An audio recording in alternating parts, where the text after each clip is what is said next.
Çmimi Nobel për paqen për vitin 2025 shkoi për një grua e cila sipas komitetit që ndau çmimin, po mban ndezur flakën e demokracisë mes një errësire në rritje.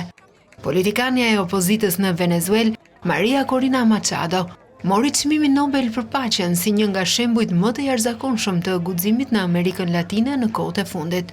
Machado ka qenë një figurë kyçe bashkuese në Venezuelë, theksoi Komiteti i Nobelit në prezantimin e bërë. Në një kohë kur demokracia është nën kërcënim, është më e rëndësishme se kur të mbrojmë këtë terren të përbashkët, u theksua më tej. Machado përmbush të gjitha kriteret e përcaktuara nga Alfred Nobel për çmimin, deklaroi kryetari i komitetit.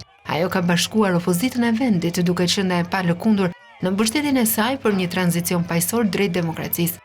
Machado ka treguar se mjetet e demokracisë janë gjithashtu mjete për paqen, shton kryetari i Komitetit të Nobelit, duke nënvizuar se laureatja mishëron shpresën për të ardhmen, një të ardhme ku të drejtat e qytetarëve mbrohen. Në këtë të ardhme, njerëzit më në fund do të jenë të lirë të jetojnë në paqe, theksuan drejtuesit e Komitetit të çmimit Nobel.